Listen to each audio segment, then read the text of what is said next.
Olá a todos! Finalmente agora, né, depois de 3 episódios, nós vamos ver as soluções que o Durkheim vai trazer para os problemas que ele mesmo criou, né?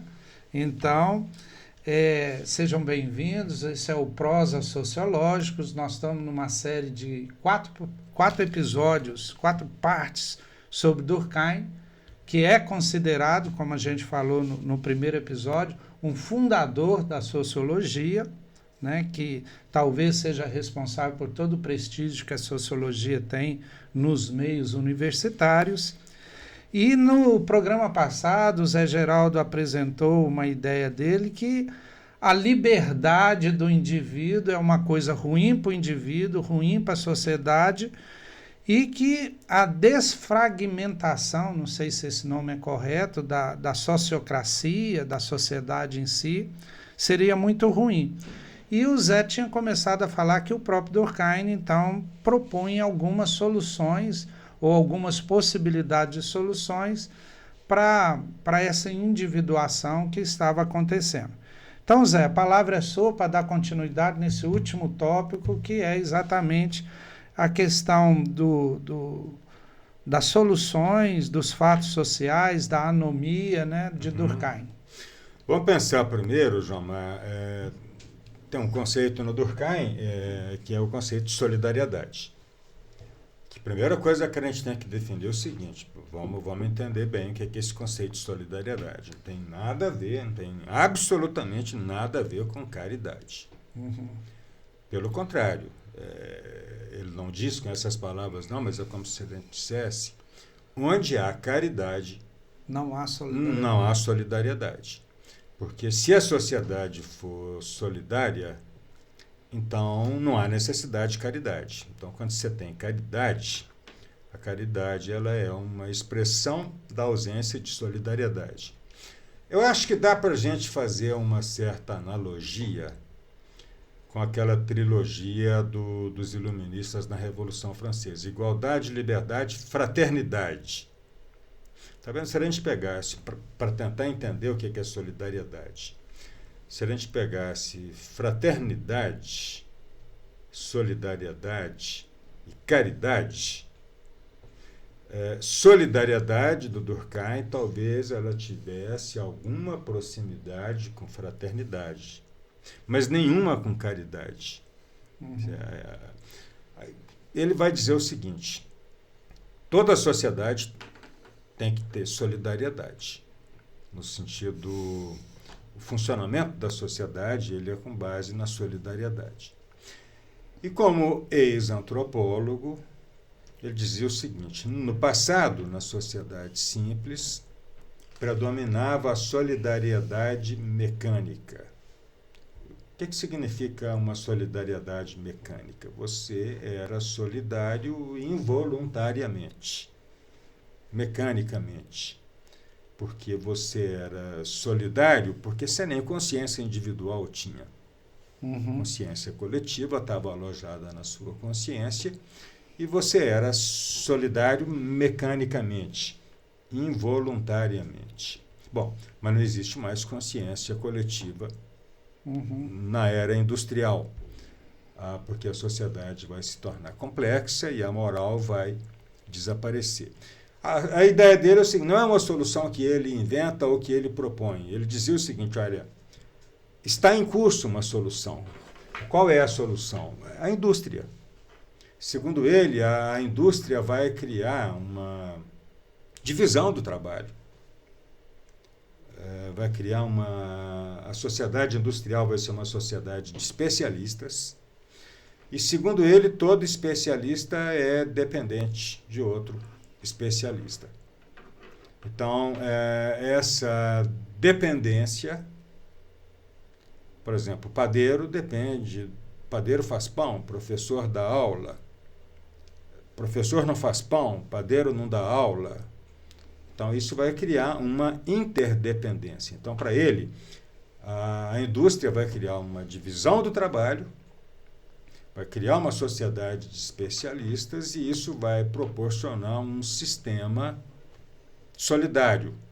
E a solidariedade é resultado da dependência. não é de uma atitude Não é individual, moral. não é uma questão moral. Então, essa é, digamos assim, ele tem, enquanto antropólogo, ele tem uma referência interessante, um dos raros momentos que o Durkheim é romântico. Ele tem uma explicação sobre o amor, digamos assim, ou sobre a paixão, ou sobre a atração sexual. Ele vai dizer assim, o que a mulher tem que atrai o homem e o contrário. De onde vem a atração sexual? Ele, como ex-antropólogo, ele sabia o seguinte, que quanto mais você retroage no tempo, menos havia divisão sexual do trabalho. Isso é tarefa de homem, isso é tarefa de mulher.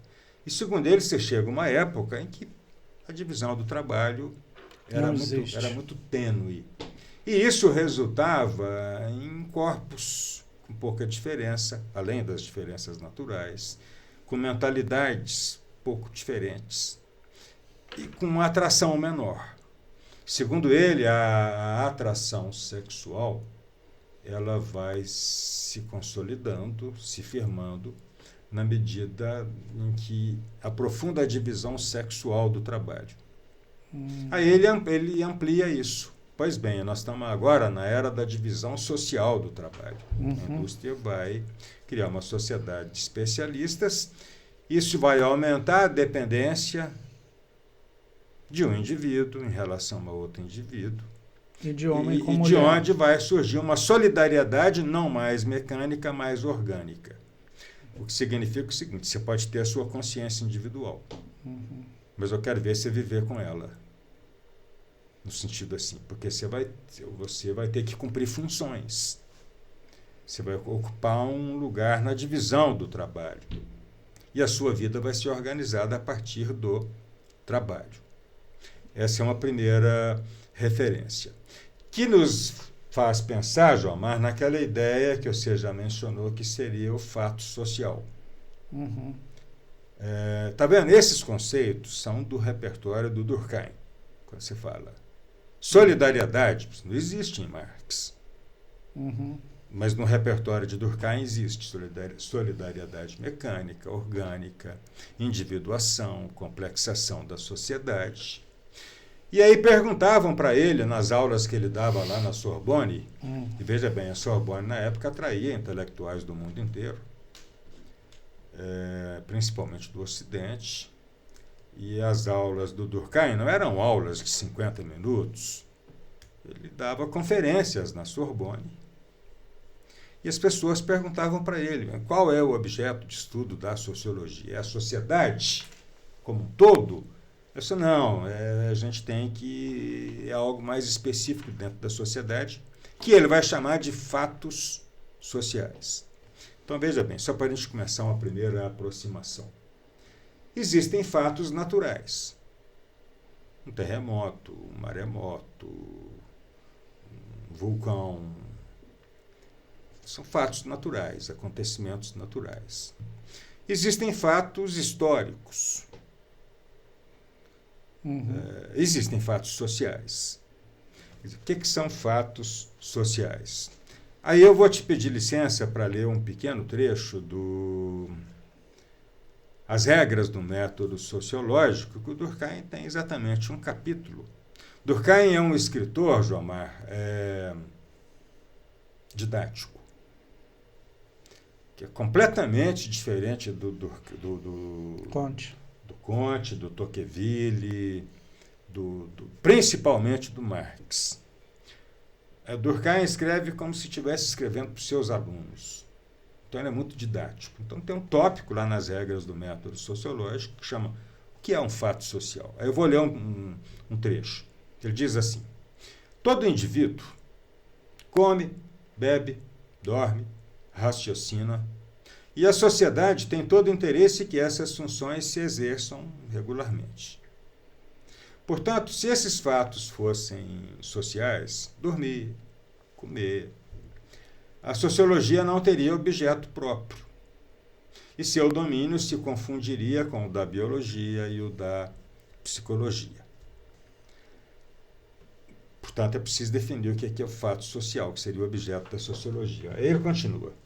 Quando desempenho minha tarefa de irmão, de marido ou de cidadão, quando eu executo os compromissos, ou seja, quando eu pago as minhas contas em dia, quando eu sou pontual nos meus compromissos, nos compromissos que assumi, eu estou cumprindo deveres que estão definidos fora de mim.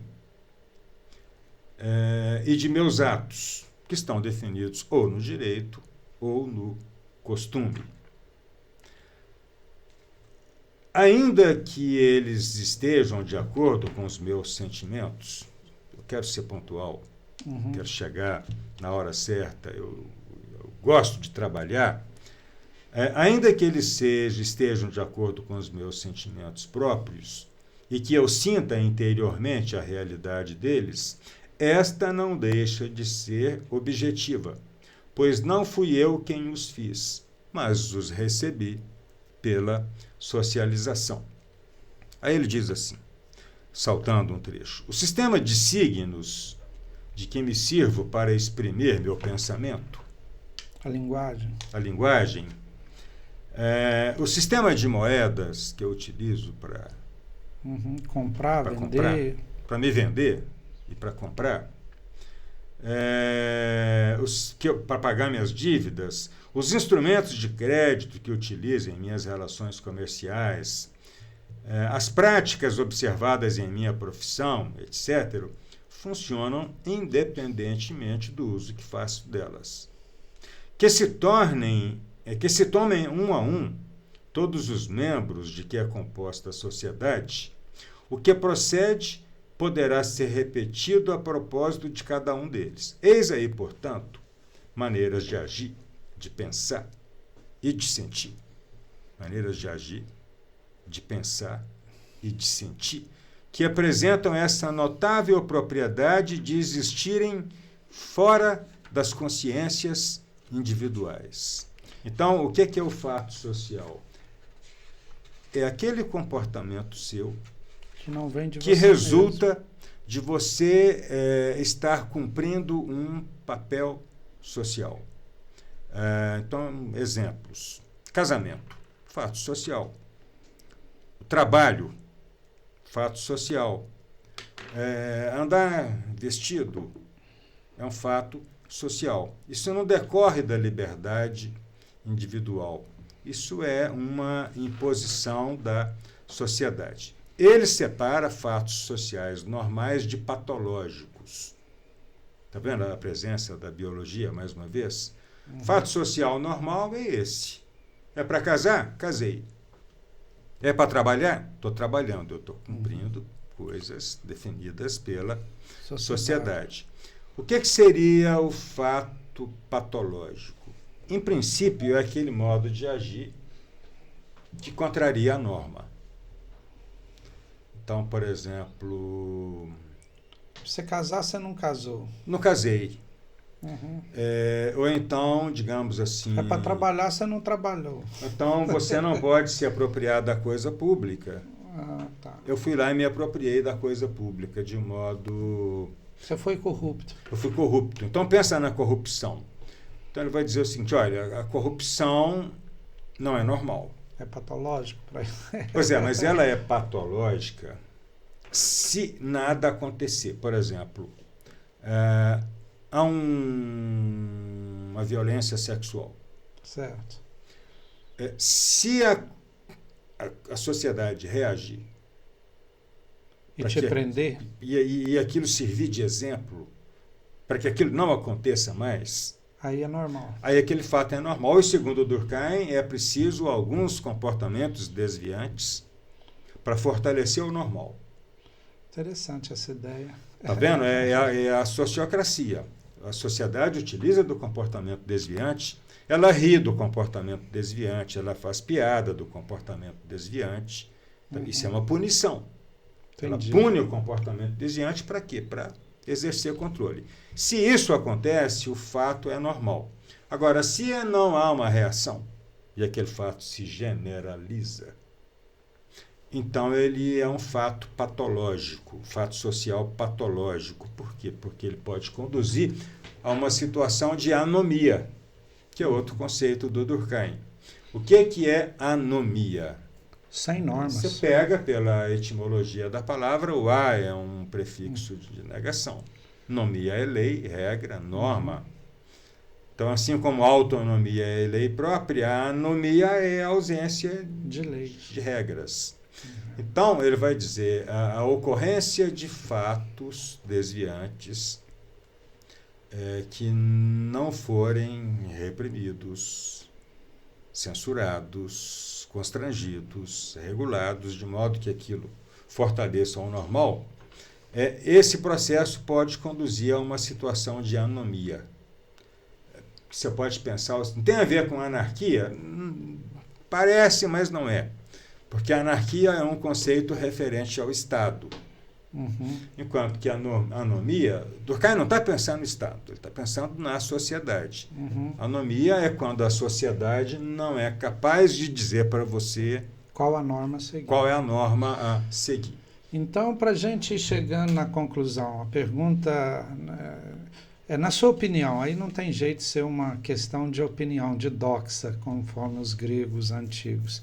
Nossa sociedade está diminuindo a sociocracia e aumentando a anomia? O que você acha? Eu acho o seguinte, João Mário, já que você pediu para dar opinião, o sociólogo não tem opinião, eu costumo dizer isso para os meus alunos. Tá bom. Mas eu acho assim, desses sociólogos todos que a gente vai estudar, se ele reencarnasse hoje, ele olharia para o mundo e pensaria assim, fracassei, errei tudo. Porque, veja bem, você podia fazer a mesma pergunta em relação à individuação. Não há indivíduos. Não há solidariedade orgânica, porque o trabalho está acabando. Se tem um conceito do Durkheim que a gente diga assim, esse aí, se a gente buscar esse conceito, a gente acha, é o conceito de anomia. O conceito de solidariedade orgânica perde a atualidade, a individuação perde a atualidade, porque nós estamos numa sociedade individualista sem indivíduos. Hiperindividualista. Alto grau de individualismo, quase zero grau de individualidade. Zero de solidariedade. E alto grau de anomia.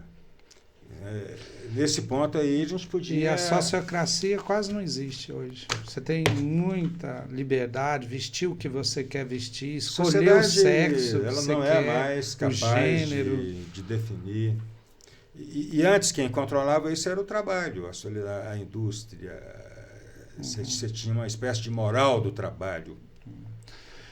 Eu quero ver, Zé, quando a gente chegar na fase de estudar a sociedade nossa contemporânea, aí você vai ficar apertado. Quais são os conceitos que você vai utilizar? Gente, realmente, o estudo de Durkheim foi excelente, muito bom. Eu me envolvi tanto no estudo que esqueci de divulgar o nosso patrocinador, né, o GEC, Grupo de Educação Ética e Cidadania, que eu estou falando aqui agora no finalzinho do programa, e também divulgando aí a nossa plataforma de estudo à distâncias, ead.gec.org.br.